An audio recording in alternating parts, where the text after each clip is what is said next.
Hi everyone.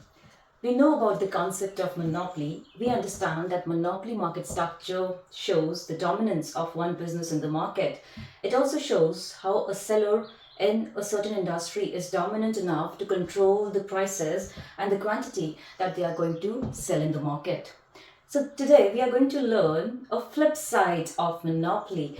So we are not going to talk about the seller's market here and the dominance of the seller. We are going to learn about the buyer's market, and we are going to learn about the dominance of a buyer in the market. That is exactly what monopsony is. So let's start with the basic definition that what is monopsony power, and in terms of economic impact on welfare, on efficiency, when we talk about a monopsony existing in a certain industry. So, a simple definition here for you, we are talking about a monopsony power, a single dominant buyer in the market.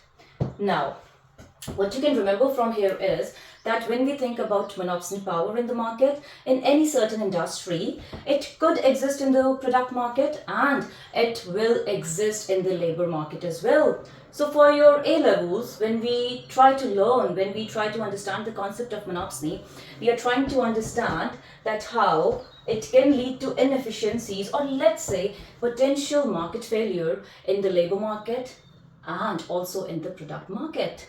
So what examples can I think about? If I'm thinking about a product market, we can talk about the supermarkets trying to use their influence over the farmers and negotiating with them for low prices of the supplies. We know the objective is the one that they always would want to maximize, profit maximization. So for profit maximization, we are talking about a buyer dominating the supplier. Let's apply this same principle, let's apply the same basic definition to the labor market. So let's assume we are talking about a small town where there is just one big firm in the market and they are the significant employer of labor in that market. That potentially makes that business, that firm, a monopsony. So how do we connect the concept of economic inefficiency or a potential labor market with this one single firm in that small town? Again, we go back to the principle of economic theory, which says that the businesses are profit maximizer. Therefore, when we are thinking about the labor market, we are acknowledging that they would use that strong buyer position of theirs and push the wages down less than the competitive labor market, because they would like to keep their profits as high as they can, which will also lead to underemployment in the market.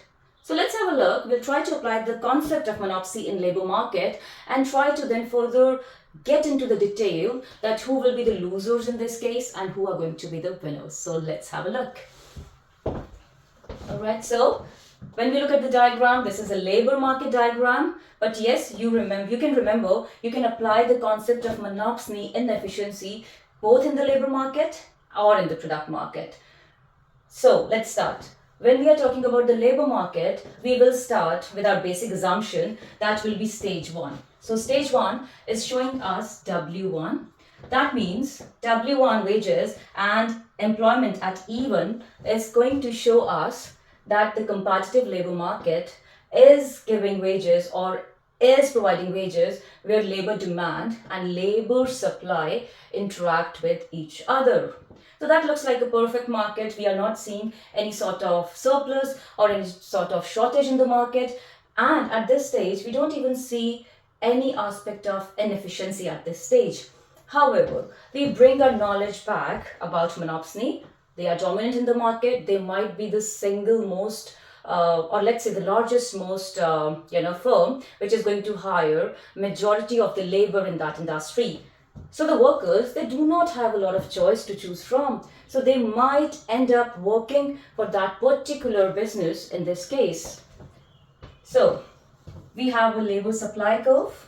We have labeled that as average cost. And if we have to define that, we are looking at, say, a labor supply in this case as the average cost of hiring workers.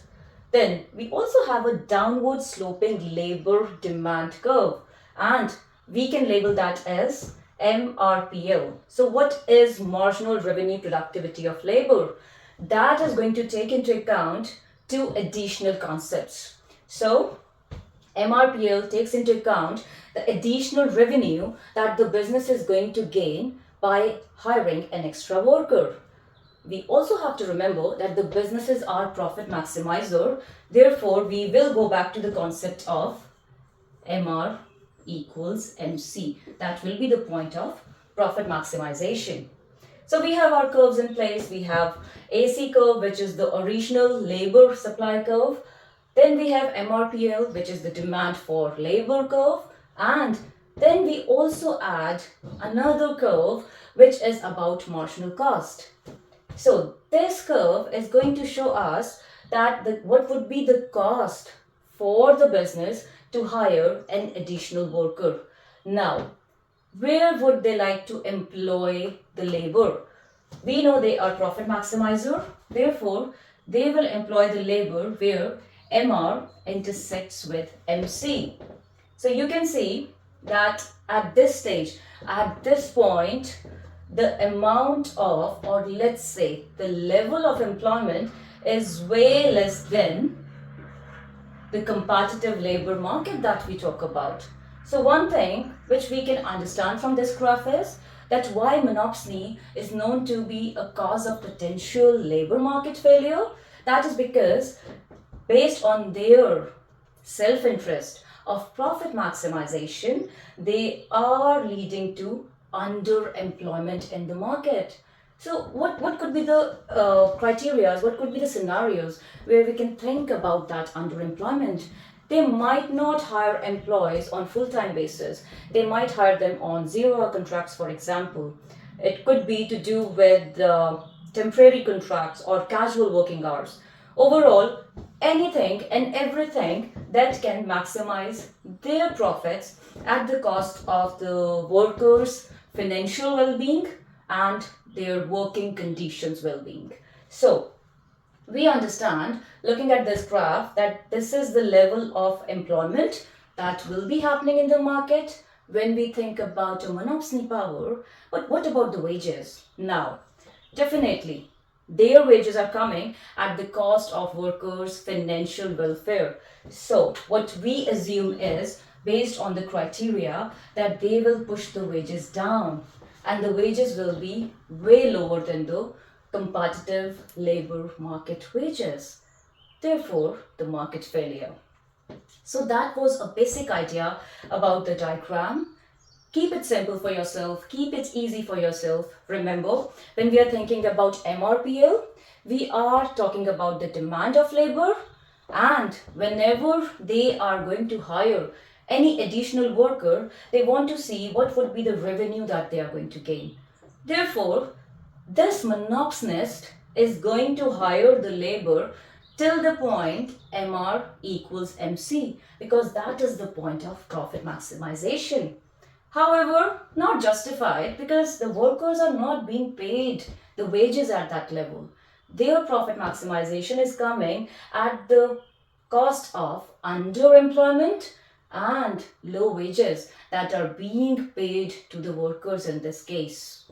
So now we have a fair idea of the diagrammatic representation of monopsony and why we believe it is a cause of labor market failure.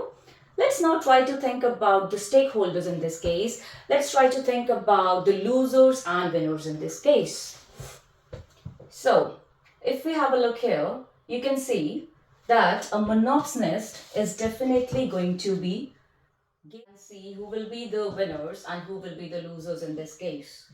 So when we look at the labor market, we know that the businesses, the single largest employer in the market, being profit maximizer, they will try to push the wages down lower than the competitive labor market scenario. So if I want to think about that who is going to gain from this position, definitely that would be the firms, that would be the monopsonist in that market. On the other hand, if we are thinking about the losers, we are thinking about that who would be compromising, or whose welfare will be compromised in this case. If I'm thinking about the labor market, we are talking about the workers, because the workers are being paid way less than what it is justified. Also, they are not being employed at a level where they would like to be. So, what could that lead to? That could lead to inequality in that industry. Workers' perspective, we are talking about, that could also lead to relative poverty, fall in standard of living for the workers, and overall, they will not feel too motivated to work. So, that is in the long run going to impact the quality of the output that is being produced as well. We also want to understand how would monopsony be impacting the stakeholders in the product market.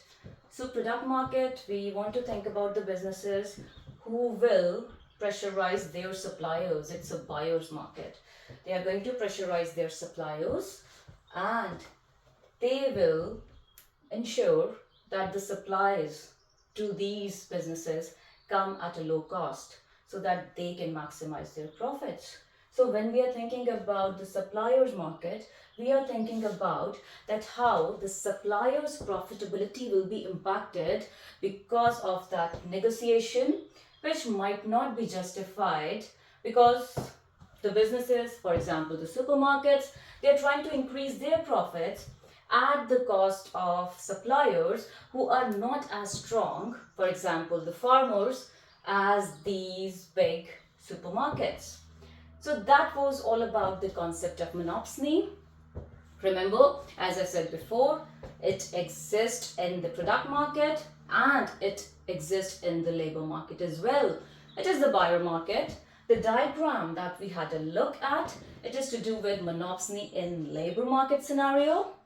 Now, a good idea for you would be to memorize, to connect and apply few key terms that will help you to gain that A-star evaluation. So I have just made a list of few key terms here, which you can use as checkpoints whenever you're doing any question on the labor market. So that was all about monopsony, labor market, and we kind of touched on product market and monopsony power as well. I hope you liked the video.